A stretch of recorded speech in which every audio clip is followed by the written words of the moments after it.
The Qi War is a battle that takes place across space and time for the possession of Feng Shui sites, which will in turn gives the various factions involved in the war control over history, or at least they seek control over history until you, the player characters, come to break up their insidious schemes.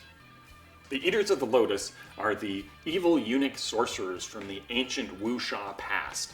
They are the bad guys who fight your high-flying martial artists who can walk along the fronds of bamboo trees. These are your long fingernailed, squeaky-voiced, contemptible, arrogant bad guys. They're just bad to the core. There's no redeeming value to them, and they've got hopping vampires ready to strangle you. The Ascended control both the 19th century and the contemporary juncture, and their control is probably greater over the world than any other faction. They are the descendants of animal spirits who transformed into human form back in the ancient times and then decided to remain in human form.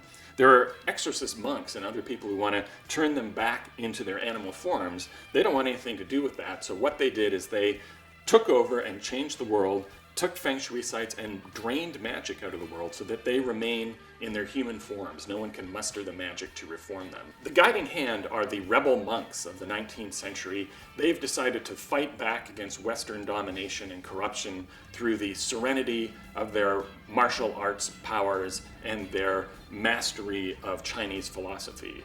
They would be the heroes that you want to root for, except do you actually want to live in their world? Do you want to live in a world of serene obedience to authority, or do you want to eat a hamburger occasionally and watch a crazy movie and fire off some guns? So they are sort of your noble antagonist. You sympathize with them, but you maybe don't want them running the show. The Jammers are the rebels of the future era who won a little too effectively in their battle against the old tyrannical regime. They dropped the Qi bomb, and that was supposed to just cut off their enemies from their power, but what it did is it actually destroyed all the Qi energy, all the Feng Shui sites in the futuristic world and turned it into a depopulated wasteland.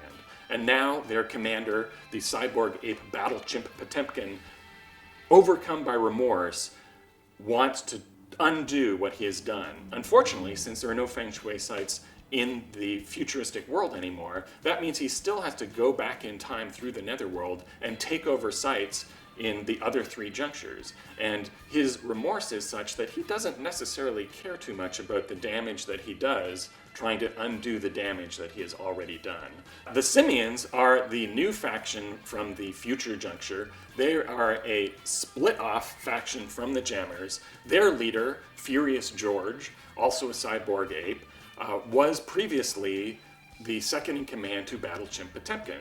Now, he doesn't care about Battle Chimp Potemkin's spilled milk, so you destroyed most of the world. The important thing is to impose order on the future, which of course you do by raising an army of intelligent super apes. Unfortunately, the technology to create cyborg apes does not exist anymore in the future juncture. They blew that up when they dropped the Qi bomb. So what they need to do now is go back to the contemporary juncture and steal some genetic technology and develop a new way of generating new cyber apes. And Furious George cares even less than Battle Chimp Potemkin about the collateral damage that that might entail.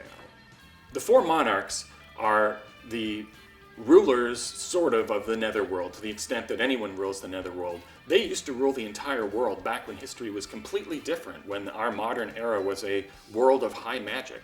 But past battles in the Qi War erased their history and sent them as refugees to the netherworld. So now the king of the fire pagoda, the king of the thunder pagoda, the queen of the ice pagoda, and the queen of the darkness pagoda all rule in wretched exile in the netherworld. The dragons are all dead, so you're going to have to become the new dragons. The dragons are the heroes, the ragtag force of outlaws, misfits, mavericks who believe in greasy noodles, Chinese sticky buns, hamburgers, monster truck rallies, rock and roll, and in saving the world. And since they're all gone, you, the player characters, are going to have to step up and become the new dragons in Feng Shui 2.